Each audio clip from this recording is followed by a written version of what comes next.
Hello viewers, welcome to my YouTube channel learn with জয়।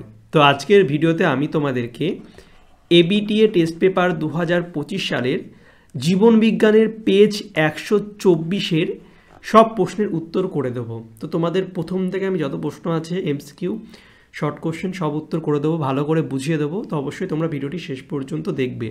আর তোমরা ABTA test পেপারের কোন পেজের ভিডিও চাও সেটা আমাকে কমেন্ট করে জানাবে, তাহলে আমি সেই ভিডিওটা তোমাদের জন্য সবার আগে করে দেবো। তো চলো আজকের ভিডিওটা আমরা শুরু করি। তো প্রথমে দেখতে পাচ্ছ 1-1 বলছে সূর্যশিশির নামক পতঙ্গভোগ উদ্ভিদের পাতার কোর্শিকাগুলি পতঙ্গ দেহের সংস্পর্শে আসামাত্র বেঁকে গিয়ে পতঙ্গকে চেপে ধরে। এটি কি ধরনের চলন? এটি হচ্ছে কোমোনাস্টিক চলন। এবার 1-2 বলছে নিচের বাক্যগুলি পড়ো এবং যে বাক্যটি সঠিক নয় সেটি শনাক্ত করে। আমি বারবার বলি নয় থাকলে ভালো করে বুঝে করবে। নয় বলেছে, ঠিক আছে, যেটি পড়ো যেটি সঠিক নয়। বলছে এসটিএইচ এর কম ক্ষরণে ফলে বামনত্ব রোগ হয়, এটি ঠিক। এরপর হচ্ছে অ্যাড্রিনালিন হরমোন হৃদস্পন্দনের হার বাড়িয়ে দেয়, এটাও ঠিক। ইনসুলিনের কম ক্ষরণে ডায়াবেটিস ইনসিপিডাস রোগ হয়, এটি কিন্তু ঠিক না।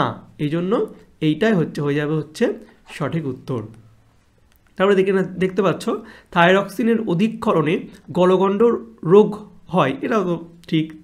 তো এটা হবে না, সঠিক উত্তর সি এরটা হবে। এরপরে বলছে তাররন্ধ্রের সংকোচন প্রসারণ নিয়ন্ত্রণকারী অংশটি হলো আইরিস। তারপরে 1-4 বলছে সঠিক জোটটি নির্বাচন করো। তো দেখবে পতঙ্গ পরাগী হচ্ছে সূর্যমুখী, এটা সঠিক উত্তর। নেক্সট 1-5 বলছে মাইটোসিস কোষ বিভাজনের যে দশায় সিস্টাস ক্রোমাটিডদ্বয়কে আলাদা হতে দেখা যায় সেটা কি? অ্যানাফেজ দশা।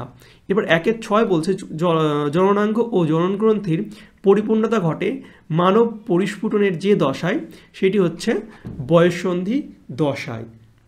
চলে যাবে 1-7 বলছে থ্যালাসিমিয়া সংক্রান্ত নিচের কোন বক্তব্যটি সঠিক? তো থ্যালাসিমিয়ার সম্পর্কে কোনটি সঠিক আমরা পড়ি। থ্যালাসিমিয়া হলো একটি সেক্স ক্রোমোজোম বাহিত রোগ, না। এরপর হচ্ছে থ্যালাসিমিয়া রোগে হিমোগ্লোবিন বেশি পরিমাণে, না। থ্যালাসিমিয়া হলো এক ধরনের অটোজোম, এটা আমরা আগেও পড়েছিলাম, আগের সেটটাতেই পড়েছিলাম যে থ্যালাসেম হচ্ছে একটা অটোজোম বাহিত রোগ। তো আগের সেটের ভিডিওটা তোমরা না দেখলে সেটা দেখে নেবে, আমি ডিসক্রিপশন বক্সে লিঙ্ক দিয়ে দেবো। এটাই ছিল প্রশ্নটা, তো ইম্পর্টেন্ট এর প্রশ্নটা। এরপর দেখতে পাচ্ছি 1-8 বলছে মেন্ডেলের এক সংকর জননের পরীক্ষা একটি বিশুদ্ধ লম্বা মটর গাছের সঙ্গে একটি বিশুদ্ধ বেটে মটর গাছের সংকরণের ফলে F2 জনুতে প্রাপ্ত সংকর লম্বা হচ্ছে 50%। এই প্রশ্নটা আগের ইয়েতেই ছিল, আগের সেটাই ছিল, সেম প্রশ্ন। তো এগুলো পুরো তোমরা মুখস্থ করে ফেলবে, তোমাদের ক্যালকুলেশন করতে হবে না।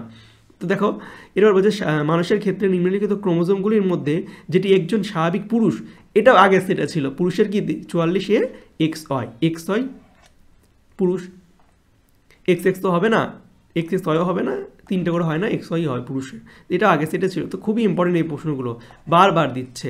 এরপর বলছে কোয়াসারভেটের প্রবক্তার নাম কি? অপরিন। এরপর হচ্ছে নিচের কোন সঠিক জোড় নয় তা নির্বাচন করো। তো আলু বুলবিল এটা হচ্ছে ভুল, তো এটাই ঠিক। পত্র মুকুল পাথরকুচি এগুলো সব ঠিকই আছে, তো এটাই ভুল। তো এরপরে বলছে 1-12 বলছে উটের লোহিত রক্তকণিকা সম্পর্কিত কোন তত্ত্বটি সঠিক? তো ডিম্বাকার নিউক্লিয়াসযুক্ত, উটের হচ্ছে লোহিত রক্তকণিকা ডিম্বাকার নিউক্লিয়াসযুক্ত, তো এটি সঠিক। চলে যাব পরের প্রশ্নে।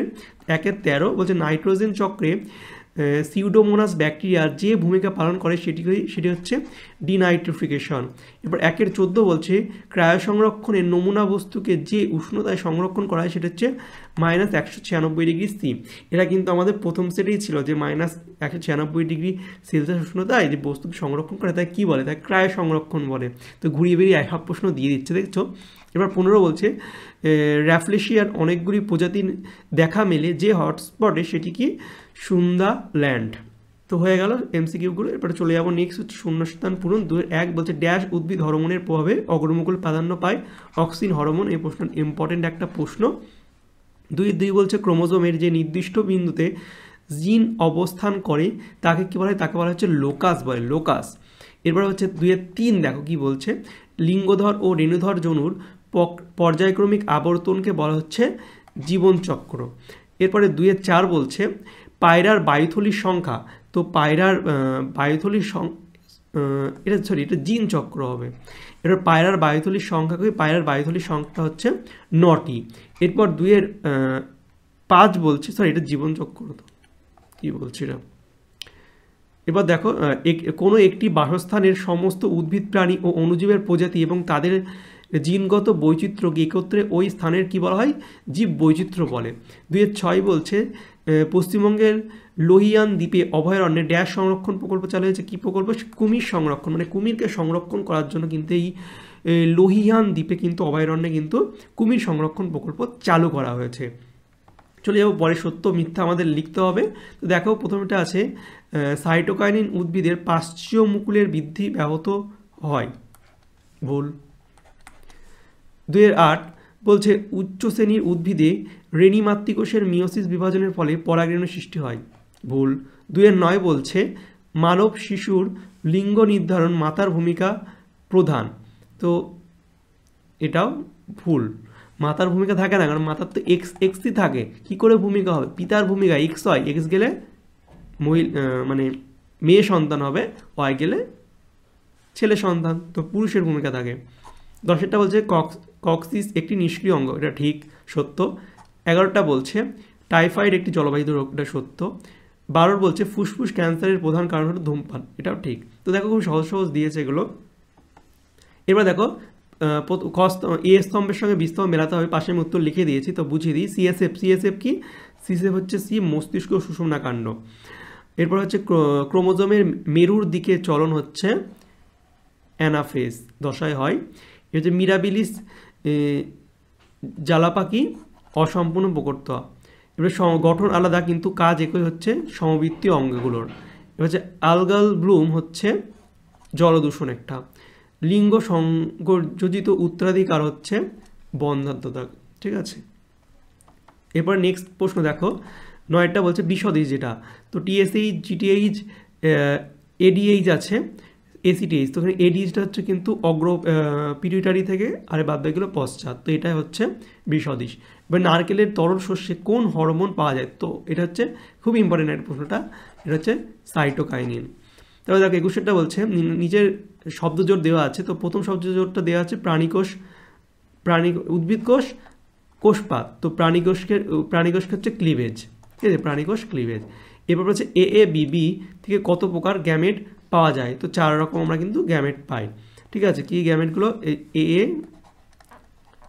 বিবি থেকে আমরা 4 রকম গ্যামেট পাই, একটা কি এই পাই, আর একটা হচ্ছে বি পাই, আর একটা দুটো হচ্ছে বড় হাতের এবি পাই আর ছোট হাতের এবি পাই, একটা দুটো এবি আর ছোট হাতের এবি, এই 4 রকমের গ্যামেট পাই। এবারে 23টা বলছে দ্বিসংকর জননের পরীক্ষায় প্রাপ্ত সর্বাধিক জিনোটাইপ অনুপাত কত ধরনের জিনোটাইপ নির্দেশ করে? তো ফিনোটাইপগুলো হচ্ছে 9 ধরনের কিন্তু আমাদের জিনোটাইপ নির্দেশ করে, সেটা কি 1:2:2, সরি এটা একটু পাস করে লিখে দিই, তাহলে ভালো করে তোমরা বুঝতে পারবে। সেটা কি 1:2:2:4:1:2:1:2:1, 1 2 3 4 5 6 9 ধরনের কিন্তু জিনোটাইপ নির্দেশ করে। আর ফিনোটাইপ হচ্ছে 4 রকমের, 9:3:3:1, এইটা হচ্ছে। তো আমাদের কী চেয়েছে? আমাদের জিনোটাইপ চেয়েছে, তো 9 প্রকারের। এরপর হচ্ছে অপসারী বিবর্তনের উদাহরণ দাও, তো এটা কি পাখি ও বাদুড়ের পাখা বা ডানা বলতে পারো। এরপর দেখো 24টা হলো, তারপর 25টা বলছে নিচের 4টি বিষয় 3টি একটি বিষয়ের অন্তর্গত, তো ডিএনএ, আরএনএ, কোষচক্র, প্রোটিন, কোষচক্রের সঙ্গে সম্পর্কযুক্ত। ভারতবর্ষের প্রথম জাতীয় উদ্যান কি? করবেট জাতীয় উদ্যান। তো এই হয়ে গেল আমাদের 124 মিনিটের সমস্ত প্রশ্নের উত্তর। আশা করছি তোমাদের ভিডিওটি ভালো লেগেছে, তো অবশ্যই তোমরা ভিডিওটি ভালো লাগলে লাইক, কমেন্ট আর শেয়ার করবে, আর তোমাদের কোন পেজের ভিডিও লাগবে সেটা আমাকে কমেন্ট করে জানাবে। আর এমন এবিটি টেস্ট পেপারের ভিডিও পাওয়ার জন্য তোমরা অবশ্যই চ্যানেলটিকে সাবস্ক্রাইব করে পাশের বেল আইকন টিপে দেবে, তাহলে আমি যখন নতুন নতুন ভিডিও ছাড়বো তোমাদের কাছে সর্বপ্রথম নোটিফিকেশন চলে যাবে। চলো বাই, দেখা হবে তোমাদের সঙ্গে পরের একটা ভিডিওতে। Thank you for watching my videos.